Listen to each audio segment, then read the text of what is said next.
여러분 안녕하십니까? 우리는 세상을 살아가면서 여러 정치적 입장을 지닌 그런 사람들을 만나게 됩니다. 이들 성향을 크게 분류해 보면 진보적 유권층이 40%가량, 그리고 보수적 유권층 또한 40%가량 되는 것으로 추산되고 있습니다. 여기에 중도적 유권층이 20%가량 되는 것으로 그렇게 여겨집니다. 이는 뭉뚱거려서 그리 판단되는 것이고, 어떤 특정 사안에 따라서는 또 각기 다양한 입장을 보이기도 합니다.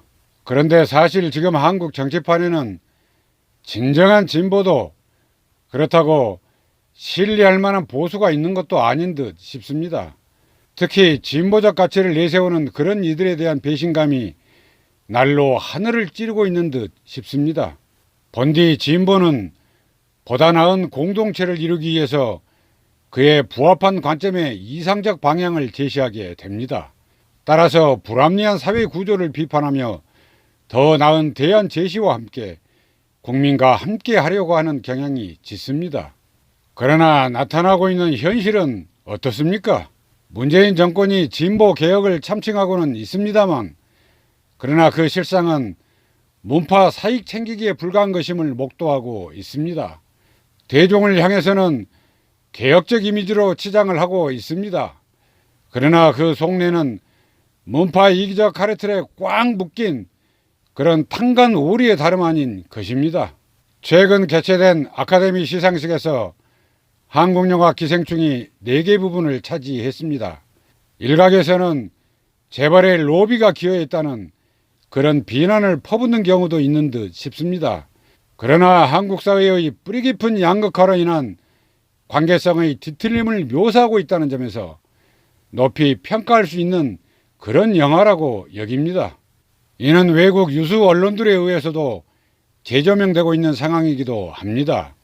특히 영국 로이터 통신은 조국 스캔들을 떠올리게 한다고 이렇게 언급하고 있습니다. 아울러 조국 스캔들은 한국 사회에 충격으로 다가왔다고 지적하고 있기도 합니다. 그러면서 한국은 스스로를 흙수저로 묘사하는 사람으로 가득 차 있다고 덧붙이고 있기도 합니다. 그와 함께 구조적 불평등으로 오염되어 있으며 엘리트 계층의 이익에 치우쳐 있다고 그렇게 신랄하게 비판하고 있기도 합니다. 한국 사회에 깊숙이 내재된 그런 불평등 문제를 정확히 꼬집고 있다고 여깁니다. 뉴욕 타임즈도 조국 전 민정수석 일가의 일탈에 빗대고 있습니다. 자신의 자녀를 유명 대학에 들어가도록 영향력을 행사한 그런 의혹을 조사받는 지점을 꼬집고 있기도 합니다. 그러면서 서울의 과도한 집값과 빈곤층이 직면하고 있는 불안한 현실을 꼬집고 있기도 합니다. 그와 함께 신분 상승의 사다리가 제거된 그런 체념을 다뤘다고 묘사하고 있기도 합니다. 워싱턴 포스트 또한 조국 사태를 다루고 있습니다. 한국은 상위 10%가 66%의 부를 소유하고 있다고 그렇게 hir난하고 있습니다. 이코노미스트는 한국의 인구는 5,200만 명이지만 기생충은 개봉한 뒤 1,000만 명의 관객이 들었다고 소개하고 있기도 합니다. 그와 함께 불평등을 다룬 풍자 영화에 대한 한국 사회의 반향은 놀라운 일이 아니라고 언급하고 있습니다.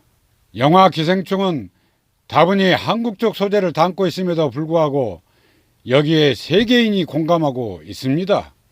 도대체 왜 그럴까요? 바로 인류가 불평등과 빈부격차에 시달리고 있음을 방증하는 것이라고 여깁니다. 그러한 보편성의 토대 위에 있기 때문에 크게 공감대를 형성하고 있는 것이라고 여깁니다. 오는 총선에서 더불어민주당 1호 공약이 고작 공공 와이파이 전국적 확대라고 합니다. 집권당 총선 1호 공약치고는 그야말로 민망한 수준임을 지적하지 않을 수 없습니다. 물론 그에 따른 관련 사업자는 막대한 이득을 챙길 수 있을 것입니다. 그러나 그게 과연 효과적인 것인지에 대해서는 냉철히 따져볼 필요가 있을 듯 싶습니다. 다른 무엇보다 결코 그것이 우리 사회의 불평등과 극심한 양극화를 해결할 수 있는 본질적 접근법은 아니기에 그렇습니다. 그리고 현재 지방자치단체 여러 곳에서도 공공 와이파이 설치를 꾸준히 늘려가고 있는 그런 추세에 있습니다. 따라서 국가가 또 나서게 되면 중복 투자만 발생할 뿐입니다. 이는 국가 예산만 몽땅 들어가게 되는 셈입니다. 그보다는 오히려 통신비 인하가 현실적으로 보다 효율적인 방안이 될 수 있습니다. 기존 망을 이용하기 때문에 추가적인 재정 지출도 필요치 않습니다. 다만 설치업자들에게 돌아갈 그런 막대한 이익만 사라질 뿐입니다. 그리고 거기서 파생되는 정치권 이권만 소멸될 뿐입니다. 주지하시는 바와 같이 한국 사회의 가장 핵심적인 불평등 문제는 바로 자산 격차에 있습니다. 그 가운데서도 부동산 문제입니다. 특히 주택 문제에 집중되어 있습니다. 노동자 평균 연봉을 받는 사람이 한 푼도 쓰지 않고 평생을 모아도 서울에 아파트 한 채 살 수 없는 지경이 됐습니다. 문재인 정권 들어서 이게 아주 극단적으로 악화가 되고 말았습니다. 그와 함께 분배의 문제일 것입니다. 여기에는 자본과 노동, 또 정규직과 비정규직 사이의 뚜렷한 불평등이 현실로 작동되고 있습니다. 아울러 소상공인 그리고 학습지 교사들과 같은 직군입니다. 실제 노동에 종사하면서도 그러나 노동자로 분류되지 않고 있는 그런 사람들이 겪는 불평등과 가난의 문제일 것입니다. 더욱이 노동활동에서 완전히 배제된 그런 노인층의 빈곤 문제는 더더욱 심각한 상황입니다.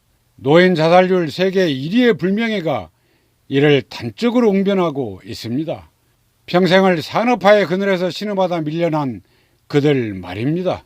자식들을 교육시키느라 정작 자신의 노후는 전혀 준비하지 못했습니다. 그들이 겪는 삶의 참상은 상상 그 이상입니다. 이는 신종 고려장에 비결될 수 있을 듯 싶습니다. 우리 사회에 깊숙이 내재된 공동체의 살인행위에 다름 아닌 것입니다. 여기에 소년 소녀 가장 문제가 있습니다. 자력으로는 도저히 어찌할 수 없는 그런 사람들이 처한 삶의 문제 해결이야말로 그 무엇보다 시급하게 요구되는 일이라고 생각합니다. 이들에게 우선적인 접근이 절실하게 요구되는 현실이라고 여깁니다. 아울러 한부모 가정의 아이들 문제 또한 사정이 다급하기는 별반 다르지 않습니다. 오늘날 우리 사회에서 공직자들은 상위 20% 안에 포함되고 있습니다. 대기업과 공공부문 노동자들 또한 그에 해당된다고 여깁니다. 이들은 결코 약자 집단이 아닙니다. 그들 또한 오히려 기득권의 또 다른 축에 다름 아니라고 여깁니다. 물론 재벌 사주와 고관 대작들에 비하면 상대적 약자일 수는 있을 것입니다. 그러나 전체를 놓고 보면 오히려 상위 20%에 속하는 그룹입니다. 이들을 어찌 약자라고 명명할 수 있겠습니까? 따라서 지금 그들보다는 불평등과 빈부격차의 원흉이 되고 있는 그런 근본적 문제 해결에 집중해야 합니다.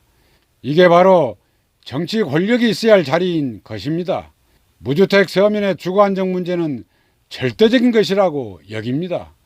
그리고 노인을 비롯한 소년 소녀 가장, 아울러 한부모 아이들이 처한 빈곤 문제일 것입니다.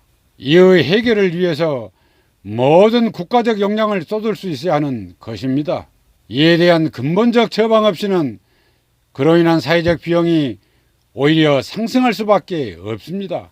계층 간의 극심한 반목과 갈등, 그리고 그에 따른 내재된 폭력성은 우리 사회의 결정적 위협 요인으로 그렇게 작동될 수 있습니다. 그것이 언제 어느 순간에 우리 사회 폭풍의 한가운데로 국가 전체를 몰아넣을지 모를 일입니다. 부끄러운 일이지만 우리나라 자살률이 OECD 국가 가운데 1위입니다. 하루에 약 40여 명 가까운 사람이 스스로 목숨을 끊고 있는 매우 불행한 나라이기도 합니다. 여기에는 여러 요인이 있을 수 있습니다. 그러나 역시 가난의 문제가 가장 심각한 일이라고 여깁니다. 출산을 장려만 할 것이 아니라 있는 목숨이라도 건사할 수 있도록 해야 하는 것입니다. 정치 권력, 특히 집권 세력이 이를 해결하려는 굳은 의지를 갖춰야 합니다. 끼리끼리 문파들 이익 공동체를 위한 그런 권력 다툼이 되어서는 안 된다는 뜻입니다. 제 아무리 노력해도 가난을 벗어날 길 없는 그런 사람들이 태반입니다. 그들의 피 맺힌 절규를 들을 수 있기를 기대하며 오늘 방송은 여기까지 하겠습니다. 감사합니다.